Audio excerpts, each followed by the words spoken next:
Spray painting secrets. My name's Sid. Welcome to the Stencil Shed. I'm going to be spray painting a beautiful Kingfisher, which you'll probably just see something similar to that. And I'm going to be doing that very quickly with a step-by-step guide so you can follow using stencils, spray paint, lots of blues for this Kingfisher, two different pieces of wood, a small square piece of wood, and I've also got this really fancy piece of wood with this beautiful hole. So watch along and I'll show you how it's done and show you how you can do it too. With all my work onto wood, this is elm by the way, I like to have a light background, and this is a tip for any spray painting that you might do. You start with a light background and then put the image on top, you get a lovely contrast rather than blended. So let's just check the spray canvas here. And the way I do this is I just lay out the stencil on top, give it a little skim, like that, and then blast the white on top, something like that. So yeah, there's the background just coming together. It's blooming freezing in here, hence the thick jacket and hat, so do excuse the comedy hat. But also, it's going to take longer to dry when it is cold temperatures. So warmer weather, it's going to dry quicker. I was lucky enough to get a photograph of a Kingfisher, which is what I've used for the reference for the different shapes and colours.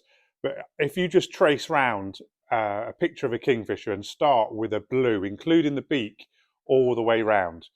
So this will be the first layer of blue. Then I've cut round this in acetate, but you can use card or paper. I just place it onto the block like that and weight it down with 6-inch nails.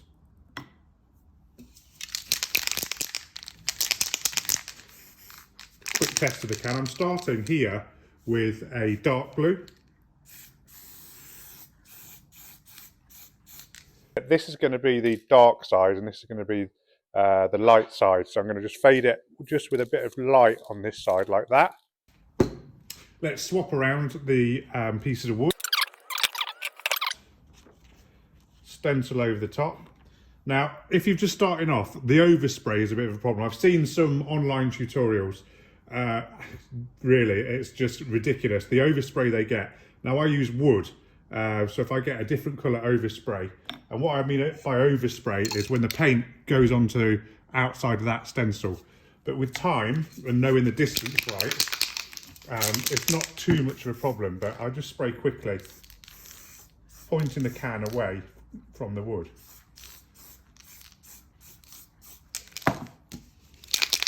A little bit of blue here. And that blends the two tones of blue for later on in the composition. So I've added the background, added the first layer. Now for some details. Very finely cut, but you can see here I've just got the outline and that positions it on top of the main piece on wood. And I just follow the line across that. Don't worry if it's not bang on, because that's all part of the art really. And for this I'm starting with lighter blue. So I'm going to go with a mid blue, then move the stencil just 0.5 millimetre, then with a little bit of a light blue, go over the top, and you'll see the detail that just nicely adds to the top.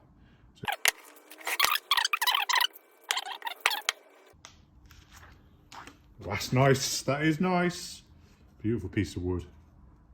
Okay, halfway in now, and I'm going to be adding the fourth element, which is the black beak with a bit of black on the wing as well. I just place that over the top, and then the beak just sort of locks it in, and then move it over.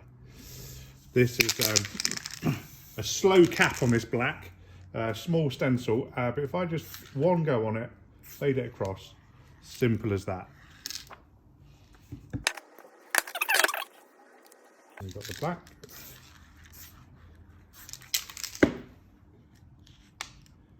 There we go. That's looking good. Coming together. Next part is exciting. Look, I've got 5 colours, 1 stencil.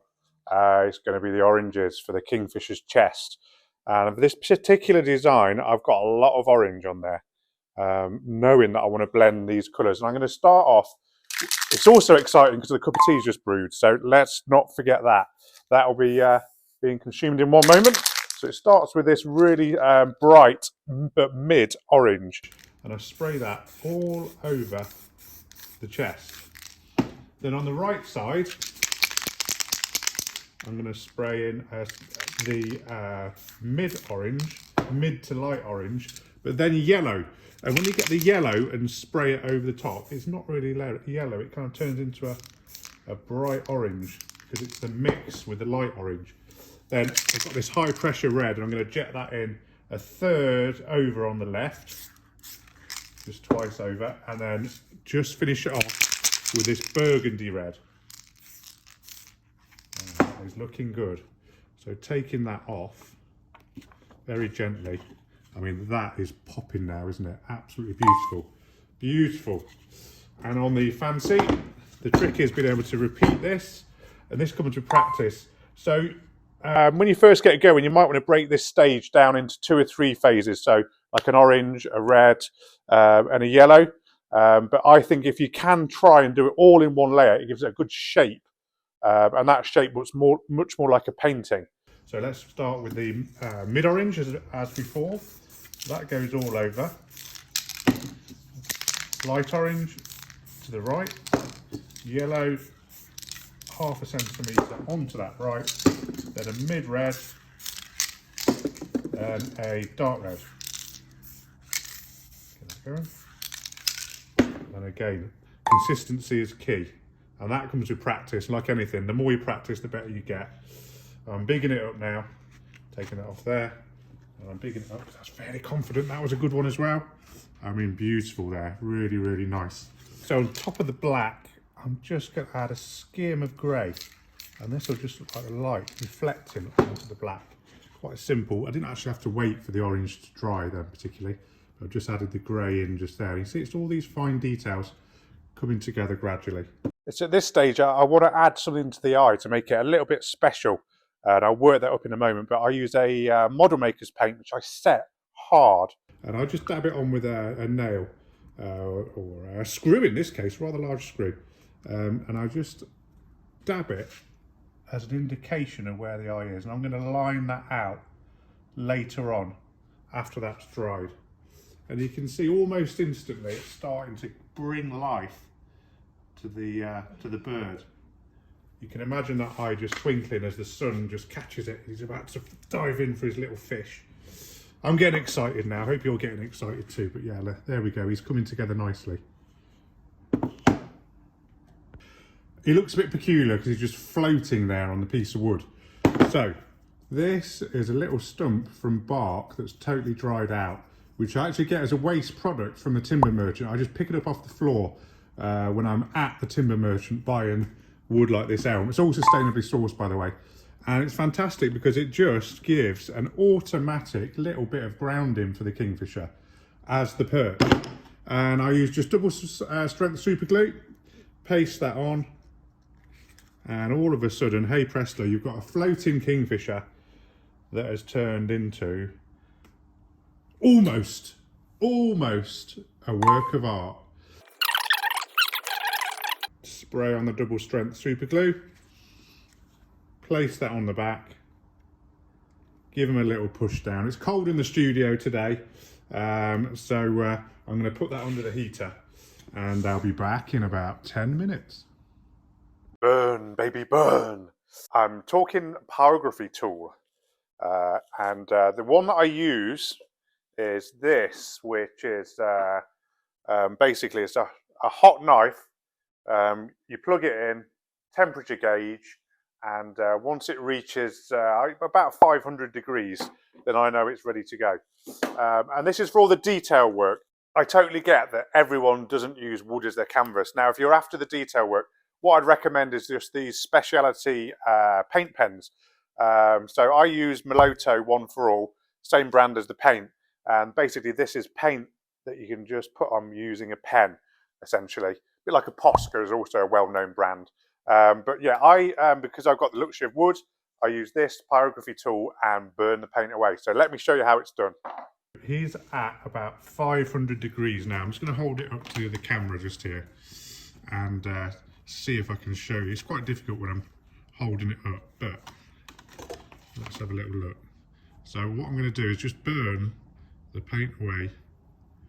You just can see that line just appears, and then this area here, and then just round the eye, just so there's definition between the beak. Just going to quickly go round. It's really coming together nicely. Let's do that with the fancy one.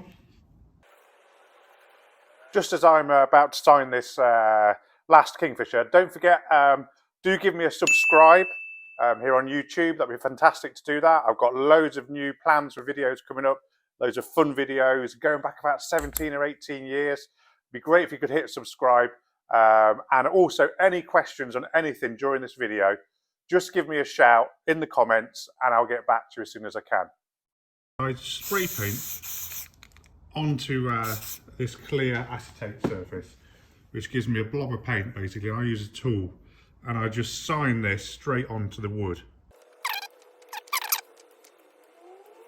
Getting a bit sad now, almost at the end of this artwork, so I'm just going to label him up at the back, show you how I can do this. I just put a little title and date on the back, skim over with the blue. That's all. Oh, look at this fancy one. I've also added something to the fancy one. Oh, there we are. Let's have a little look.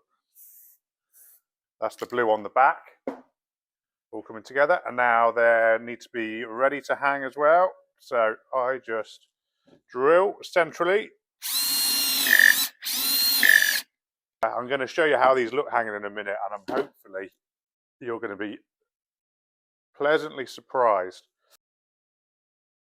So I'm hoping you found this video useful. I'm really pleased with the artworks which I've made during this little session, and that is the fancy one. I've added some black behind, so he's almost fishing from the lake just there with a shimmery piece of black. It looks fantastic, doesn't it?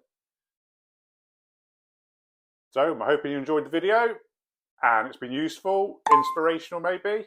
Give it a go, let me know if you do, and join me on the next one. Thank you.